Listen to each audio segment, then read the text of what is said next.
What does it take to create a vibrant, thriving life?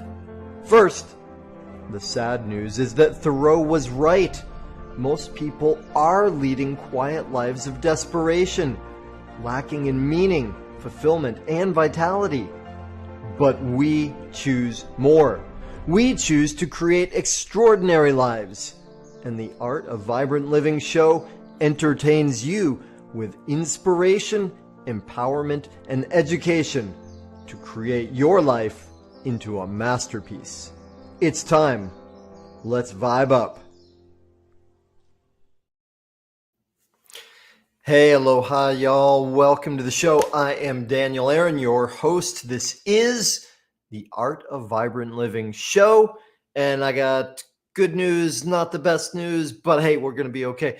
My wonderful, amazing, phenomenal guest, who I haven't seen in 20 years, is unable to make it today. Daniella Cotreau, an amazing woman, and she will be back. Unfortunately, so the good news is her home and studio in Florida is okay. It was not blown away. The not so good news for us today, though, is the internet is not working. So she won't be here. Other news, though. One, she'll be back. Stay tuned for that. Two, I will share with you a little bit of something different and new today. Something, well, it's not new, but it's new for me to put it in this format. And I have not spoken about this in a formal way in quite some time. So I'm excited to see how I can share it with you in a short period of time in a way that makes sense. And what it is the 7 layers of the pyramid of vibrancy. What does that mean? It's this. My firm belief, experience, what I have lived, learned, what I share, what I teach, is that in order to have a vibrant, thriving life, shall we pause for that, on that for a moment? What does it mean to have a vibrant, thriving life? Well, give you the contrast. Well, it said in the intro, right? Lives that are dull, quiet lives of desperation, lives where we're settling, just getting by. The norm in the world, right? It's getting sick often, not having as much energy as one, not being excited about life, having relationships that are a struggle. That's the norm. So a vibrant life is one where we are passionate and purposeful and alive, where we've got plenty of vitality, where our relationships are amazing, where we are conscious of our spiritual creative powers. So I grew up not living that. I grew up fat, shy, depressed. I did not have that experience. I didn't even know there were other possibilities. So by the way, since this is a solo show live stream, if you are here live and you have any questions, feel free to pop in and say. And if you're watching by replay and you've got any questions, put a comment in and I will happily respond to you. So what I figured out over many years of learning and study and practice and pain and challenge is a pyramid of vibrancy. And each layer of the pyramid is an area of life, a part of life that matters. And in order to have a thriving, amazing, vibrant life, we need to do what with each of those areas of life? Do we have to have them mastered? No. And hey, guess what? Good news. Being a master doesn't mean you have mastered something. Being a master means you are on the path of mastery, right? I use feedback often with students, with clients, in groups that I lead. Getting feedback is great. And if we do a 1 to 10 rating, never a 10, never a 10, no matter how amazing it is, because there's always room to grow. So in this pyramid with each of the layers, what do we need? We need to be excelling, improving, growing. And yeah, it's good if we have some level of competence in it. Absolutely. Right. We want to have some basic level of like, yeah, I'm doing all right in this area. And we need to be paying attention, putting energy in so that it's getting better all the time. You know how it goes. Healthy organisms grow. Healthy organizations grow. And in life, we're either growing or we're decaying. So to create vibrancy, it's growth in each of those layers. That brings us, I believe, to the question of what are the layers, right? So each layer, bottom one, note that the bottom of the pyramid is the biggest layer. Physical vitality, amazing energy, thriving physical form, right? Does that mean you need to have the body of a god or be an Adonis or be ripped? Well, maybe, I don't know. It depends on you. It depends on who you are and what you want to create in your life, right? Basic level, though, is having the energy and the health that you want. And I remember being with Tony Robbins many years ago, and he brought a twist to the approach about health, which is, hey, now that you've got all these great goals and aims and you're clear about your mission and your purpose, that don't mean diddly unless you've got the energy to live it, to fulfill it. Think about relationships, which is, by the way, the second layer.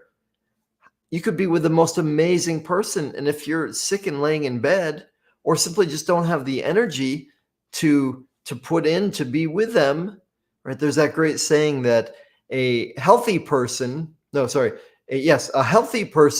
has a million dreams.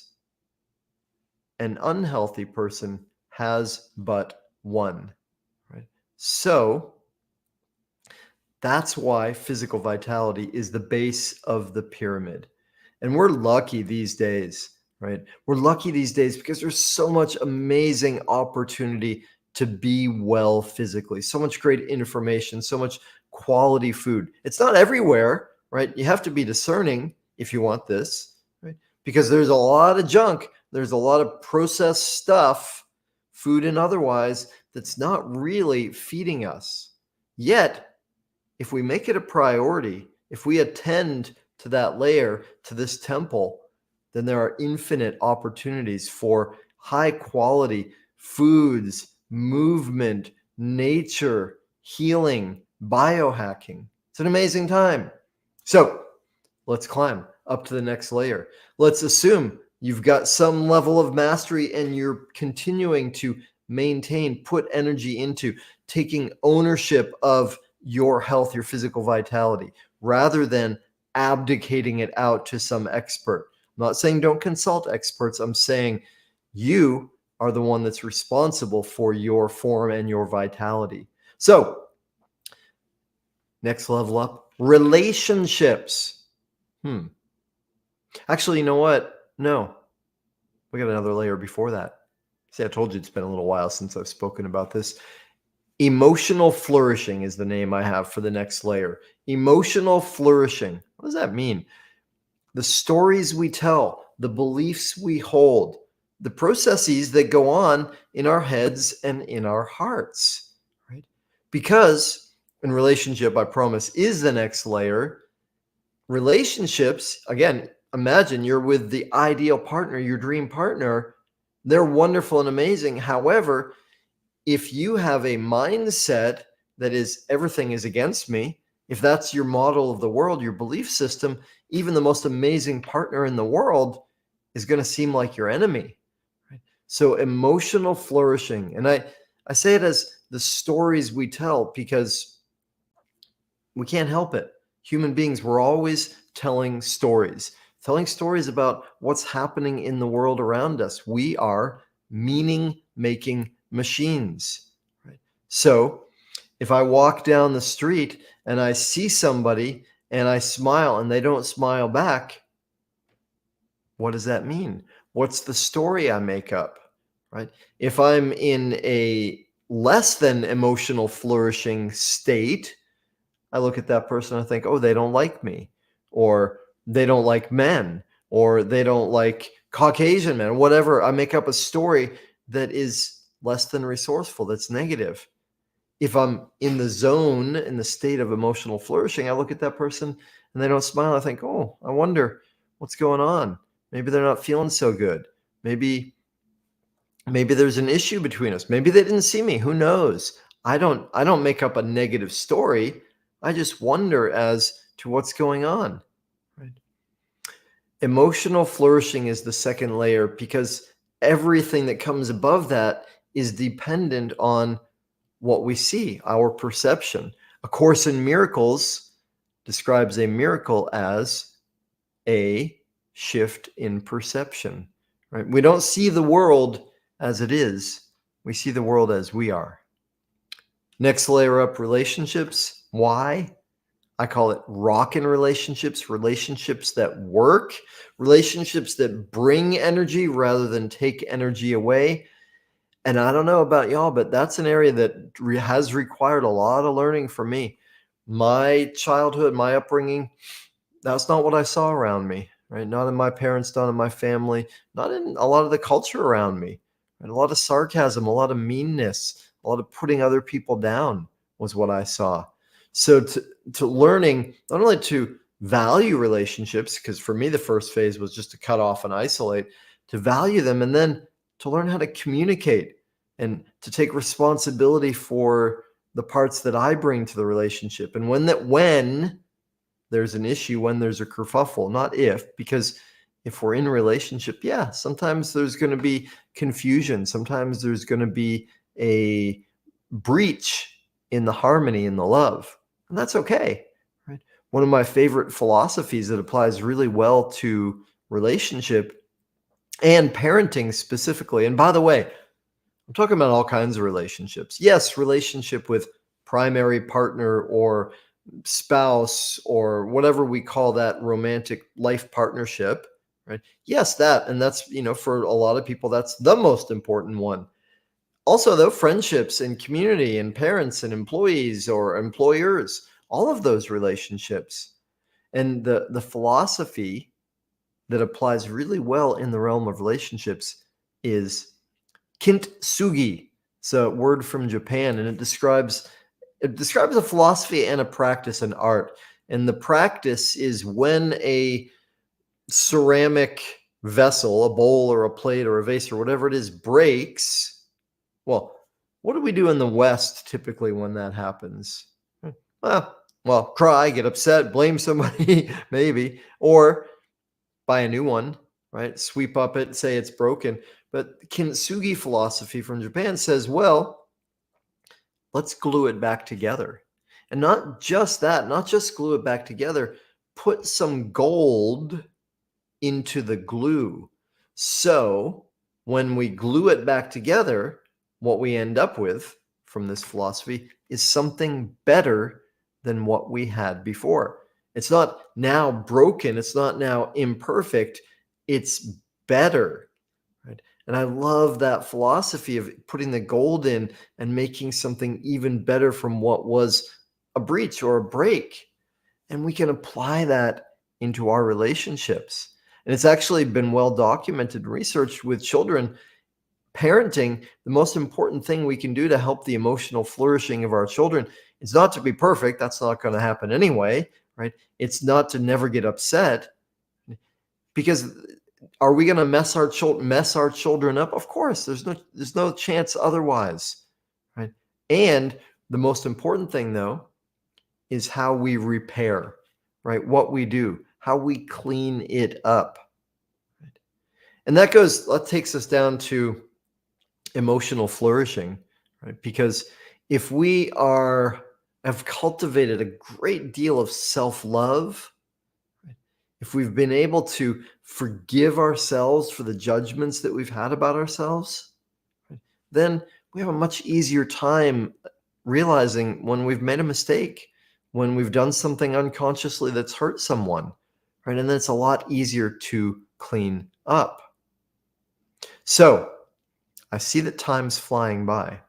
And as you may be able to tell, I'm realizing again, I got a lot to say about these things, so I'm going to make it a bit shorter for now, and we will come back and talk more about the other layers later. I'll tell you what they are now, and we'll go into more depth about them later. So what do we have so far in this pyramid of vibrancy? First layer, first level, most important, it's the biggest: physical vitality. Right? Physical vitality, plenty of energy, health, well-being in the physical form. Next layer, emotional flourishing, telling ourselves resourceful stories. right? We create love inside and outside. And that leads us to the third layer, which is rockin' relationships, relationships that work and feed us.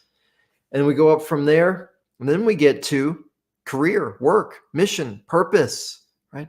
Really important, right? That we're creative beings, we're doing something. And for most people, work is the majority of their life, 8 hours a day or sometimes more. Right? So having a thriving sense of purpose and career and mission, super important, right? Go up from there. What do we get to? Financial well-being, financial success, financial abundance, right? Because the world we live in, this 3D world, we need that too. We need financial abundance. It's part of life. And it's another thing to overcome, right? Doesn't mean mastery as in we've got it already mastered. It means that we're learning the basics. It's part of the rules of the game. I love that thing Byron Katie says that, life on planet Earth is pretty good once you know the rules, right? And one of the rules here is money is everywhere. Abundance is our nature. And if we're not living that, then we can be learning how to live that and creating that. And then the final layer, the final triangle, spirituality, gratitude, right? Love, contribution. And I mean higher love, not just relationship, interpersonal love, higher love, right? Gratitude, giving to the world. So there's a quick look, y'all, at the 7 layers of the pyramid of vibrancy. I hope it's useful. Please stay tuned because Daniella will come back soon on the show once we get her internet sorted out and once we can find a new available date for her on the show. We'll do a special one. Thanks so much for tuning in, y'all. I love you. I appreciate that you're here. Please make your life a masterpiece. Mahalo for tuning in to the Art of Vibrant Living show, y'all. I'm Daniel Aaron, and may you live with great vibrancy.